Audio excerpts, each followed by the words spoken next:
औज़ु बिल्लाहि मिनश शैतानिर रजीम बिस्मिल्लाहिर रहमानिर रहीम। मैं Imtiaz Hussain Waraich, advocate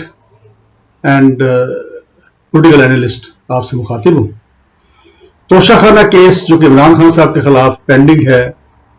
election commission of Pakistan में, इसकी हियरिंग जो है वो कंप्लीट हो चुकी है और आज जो है इलेक्शन कमीशन ने उसके फैसले की अनाउंसमेंट करनी है। और इस पे मैं चाह रहा हूँ कि थोड़ा सा आपको अपना तजिया, फैसला तो जो ज़ाहिर बात है कि जो इलेक्शन कमीशन ने देना है एग्जैक्ट वो पता लगेगा क्या देते हैं, लेकिन केस के मैड के मुताबिक बज़ाहिर जो है इसके अंदर एक तो ये है कि कुछ अशिया जो गिफ्ट में बैरूनी डिग्निटरीज ने दी इमरान खान साहब को, वो उन्होंने तोशाखाना में जमा करवाई और फिर तोशाखाना से वो उन्होंने जो कीमत उसकी मुकर्रर है as per rules as per law वो पे करके उन्होंने वो अशिया जो थी या गिफ्ट जो थे वो उन्होंने खरीद लिए। अच्छा, खरीदने के बाद फिर उन्होंने जो उनके ऊपर इल्जाम लगता है कि उन्होंने उनको सेल कर दिया है। तो अच्छा, अब एक तो ये पहलू है। दूसरा पहलू है कि जी उसको उन्होंने डिक्लेयर नहीं किया, अपने जो एसेट्स हैं उनके अंदर उसका जिक्र नहीं किया, तो वो जो है एक उन्होंने वायलेशन की है। ये मेन दो इसके अंदर हैं। अच्छा, अब अगर लीगली देखें तो लीगली एक तरीकाकार मुकर्रर है कि जो भी गिफ्ट्स तोशाखाना में आते हैं, यानी बाहर के मुमालिक के जो भी लीडर्स हैं वो जब वक्तन फवक्तन वो गिफ्ट देते रहते हैं तो वो वहां पे तोशाखाना में जमा हो जाते हैं। तोशाखाना जो है वहां से फिर वो अगर लीडर जिसको वो गिफ्ट हुआ था वो अगर चाहे तो वो खरीद सकते हैं, उसके लिए रेट मुकर्रर है, परसेंटेज मुकर्रर है उसकी कीमत की, वो पे करके उसको खरीद सकते हैं। तो यहां तक तो बात है कि ये पहले भी होता रहा है, पहले भी जो वज़राए आज़म हैं या दूसरे लीडर्स हैं वो तोशाखाना से मुख्तलिफ गिफ्ट जो है वो खरीदते रहे हैं एज पर रूल। तो अगर तो ये सारा कुछ सही हुआ है, जब ज़ाहिर लगता है कि एज पर रूल उन्होंने कीमत पे की और खरीदे, तो ये कोई इलीगल बात तो है नहीं। अब रह गया सवाल कि उनको उन्होंने आगे सेल कर दिया। अब उसके दो पहलू हैं। एक तो ये है कि जब एक चीज है वो मेरी हो गई, मैंने खरीद ली, तो अब मैं उसको रखूं या डिस्पोज कर दूं, जब चाहूं डिस्पोज कर दूं। जैसे होता है ना, आपने देखा होगा मुख्तलिफ कोटास के अंदर लोगों को रेजिडेंशियल प्लाट मिलते हैं और बाहर जो प्लाट मिलते हैं वो उनको अपनी रहायश बनाने के लिए मिलते हैं कि वहां पे वो घर बनाएं और रहें, और कम कीमत पे मिलते हैं। लेकिन अक्सर ये देखा जाता है कि वो प्लाट बाद में बेच देते हैं, रेजिडेंशियल प्लाट बेच देते हैं, उसके बदले में कहीं और घर बना लेते हैं या वैसे कहीं और इन्वेस्ट कर देते हैं या अपनी कोई जरूरत पूरी कर लेते हैं। तो वो तो जब एक बंदे की एक प्रॉपर्टी होगी, मतलब मैं लीगली बोल रहा हूं, मैं मोरली बात नहीं कर रहा। मोरली अगर ये शायद पसंद ना हो कि कोई गिफ्ट अगर आपको आया है किसी तरह से, तो गिफ्ट की कीमत लगा दें ता वक्त है कि आपके हालात इतने ही बुरे हो जाएं कि आप जो है वो आपको गुजारा ना होता हो, आपने कहीं बहुत फंस गया हो, कहीं ऐसी पेमेंट करनी हो, बीमारी है उसका इलाज नहीं हो रहा, तो तब कहीं मजबूरन में आके लोग कई बार अपने मेडल बेच देते हैं उस वक्त। तो मेरा मकसद कहने का कि मोरली ये है अलबत्ता, लेकिन लीगली जो है वो मैंने बता दिया कि प्रॉपर्टीज के अंदर ये होता रहता है, क्योंकि ये तो तोशाखाना का मामला मैंने मिसाल दे दी है रेजिडेंशियल प्लाट्स की, ऐसा की जो मुख्तलिफ लोगों को मिलते हैं, थोड़े सस्ते मिलते हैं ताकि वो अपना घर बना सके, लेकिन वो बेच देते हैं बाद में। तो एक तो ये पहलू हो गया। अब इमरान खान साहब जैसा बंदा जो है, बहरहाल मोरली मैं ये कहूंगा कि उनको अगर उन्होंने ले लिए थे तो ना बेचते,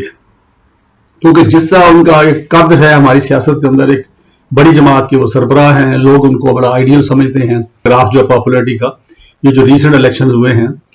कौमी असम्बली की 8 सीटों के और दूसरे, इससे जाहिर होता है कि भी उनका जो कद है बहुत बड़ा इस वक्त तक, और अवाम जो है उनको सपोर्ट कर रहे हैं, उनको पसंद करते हैं। अब ऐसा जो लीडर होता है ना, उसको बड़ा आइडियल समझा जाता है, उसको इस तरह काम करने ही नहीं चाहिए कि भी लेके गिफ्ट उसको बेच दिया जाए। ये उनका बेचना बनता नहीं था, उनके शायान शान नहीं था। अब कुछ लोग कहते हैं कि उन्होंने पैसे लेके तो उसकी सड़क बनवा दी या जो भी कुछ किया, चले जो भी कुछ है वो तो एक अलग बात है। तो एक तो ये मेरा इसके ऊपर पॉइंट ये है कि ना बेचते तो बेहतर था, क्योंकि जिस लेवल पे वो है उनको जरूरत नहीं थी इसकी। अब रहा सवाल कि उसको डिक्लेयर नहीं किया एसेट्स के अंदर, अब आप देखें कि हर साल जो है सारे पाकिस्तानी जो हैं रिटर्न दाखिल करते हैं FBR में, इनकम टैक्स रिटर्न जिसको हम बोलते हैं, उसके अंदर हम अपने एसेट्स जो हैं वो डिक्लेयर करते हैं, हमारी कितनी प्रॉपर्टीज हैं, कहाँ कहाँ पे हैं, हमारे कुछ बैंक्स के अंदर अगर डिपॉजिट्स पड़े हैं तो उसका भी हम जिक्र करते हैं, कोई और इन्वेस्टमेंट हमने किया उसका भी जिक्र होता है, और इनकम का जिक्र भी होता है, जो हमने कमाई कहाँ कहाँ से कमाई, कैसे कमाई, ठीक है, गाड़ियों का जिक्र भी होता है। तो वो इल्जाम एक ये है कि वो उन्होंने डिक्लेयर नहीं किया अपने एसेट्स उसके अंदर। अब ये जो है अलबत्ता वायलेशन है, और इसमें मैं समझता हूं कि ज्यादा इसके ऊपर बनता है कि FBR जो है उसको इस पे नोटिस लेना चाहिए था, और नोटिस लेता तो उसमें जो है कि वो क्या आपने डिक्लेयर क्यों नहीं की है। अब उसमें ये भी है कि FBR कोई पेनल्टी भी डाल सकता है, या फिर से उसके सोर्स पूछ सकता है कि भी आपने जो डिक्लेयर नहीं किए, एक तो आपने डिक्लेयर नहीं किया, आपने वायलेशन की है इनकम टैक्स लॉ की, और वेल्थ जो डिक्लेयर करनी होती है उसके लॉज जो हैं, और उसके साथ साथ आप जो है इसका सोर्स ऑफ इनकम बताएं, वो फिर एवेलुएट करना होता है भी सोर्स ऑफ इनकम जेन्युइन है नहीं है, जो भी है वो एक अलग स्टोरी है। अच्छा, इसमें ये भी होता है कि ये कोई ऐसी बहुत बड़ी बात नहीं है कि अगर एक साल आप गलती से कोई चीज डिक्लेयर नहीं कर पाए और बाद में आपको FBR ने पॉइंट आउट कर दिया, नोटिस आ गया, या कुछ बात का तो मांग लेते हैं, डिटेल मांग लेते हैं, क्योंकि आप आजकल आपको पता है कि रिकॉर्ड बड़ा इजी है, डाटा कहीं किसी तरफ से जा रहा होता है, आपका शनाख्ती कार्ड नंबर उनके पास है, तो अगर आपको गाड़ी खरीदते हैं तो तब भी उनके पास इंफॉर्मेशन चली जाती है, उसके ऊपर चूंकि आप वो जो टैक्स एडवांस टैक्स जो होता है वो पे होता है जब उनका, तो वो उनके रिकॉर्ड में आ जाता है। तो इसी तरह आप कोई परचेज को बड़ी करते हैं या कोई जमीन खरीदते हैं तो उसके अंदर आप जो विद होल्डिंग टैक्स वगैरह हैं या दूसरे जो हैं वो जमा करवाते हैं, तो उससे उनको पता चल जाता है। तो ऐसी सूरत में अगर उनकी तरफ से नोटिस आता है तो वो अपनी जो रिटर्न है उसको रिवाइज करके दोबारा with the permission of authorities, board of revenue authorities, वो उसको दोबारा अपनी रिटर्न जो है वो जमा करवा सकते हैं, और उसके बाद फिर रेलिवेंट जो अथॉरिटी है उसका एग्जामिन करेगी, और फिर उसके अंदर कोई अगर चीज वो महसूस करती है तो उसके ऊपर वो उसको टेकअप कर सकती है। तो उसका सद्देबात दोबारा ये है। अब पहलू आ गया जी कि ये चूंकि उनका वो सादिक और अमीन वाला मामला है कि भी उन्होंने एक चीज छुपाई है, अब देखना ये है कि क्या वो जान के छुपाई है या एरर है, दोनों सूरतें हो जाती है ना। आपको याद होगा सुप्रीम कोर्ट में एक केस गया था शेर रशीद अहमद साहब का, को डिक्लेरेशन का मामला था, कोई चीज शायद डिक्लेयर नहीं की थी उन्होंने, तो उसमें उन्होंने जब अपना मौका पेश किया तो कोर्ट ने करार दिया कि ये जानबूझ के उन्होंने नहीं किया, उससे एरर हो गई, ह्यूमन एरर हो जाती है ना। मैंने बताया कि लॉ जो है वो इजाजत देते हैं कि आप अपनी रिवाइज्ड, चाहे वो 3 साल पुरानी रिटर्न क्यों ना हो, आप दोबारा सबमिट कर सकते हैं with the permission of relevant authorities, तो उसको रिवाइज करवा कर सकते हैं। अब आज जो फैसला आएगा, एक तो ये कि जो भी फैसला आए उसकी शक्ल में ये फाइनल फैसला नहीं है, यानी इलेक्शन कमीशन का जो फैसला है इसके खिलाफ अपील हो सकती है, मुख्तलिफ फोरम्स हैं आपके पास जहां पे आप जा सकते हैं, और वहां पे फिर उसकी अपील का फैसला होगा, और वो जो ये फैसला देगा इलेक्शन कमीशन, उसका ऑपरेशन जो है वो सस्पेंड भी अदालतें कर देती हैं आमतौर पर अपील की स्टेज पे, कि ताकि ये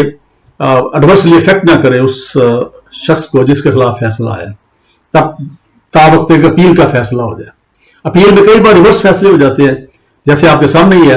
कि मरियम नवाज साहब और उनके जो हस्बैंड हैं कैप्टन सफदर साहब, उनको जो सजा मिली थी अकाउंटेबिलिटी कोर्ट से, वो इस्लामाबाद हाई कोर्ट में अपील के अंदर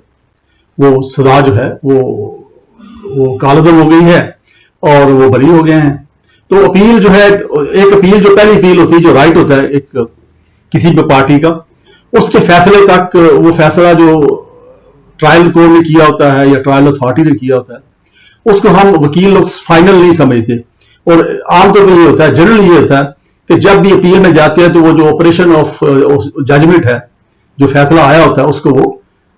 अपीलेट कोर्ट जो है वो सस्पेंड कर देती है आमतौर पर in most of the cases. तो ऐसे इस केस में भी हो सकता है कि अगर इमरान खान साहब के खिलाफ फैसला आ जाता है तो वो अपील में जाएंगे, जब अपील में जाएंगे तो अपीलेट कोर्ट जो होगा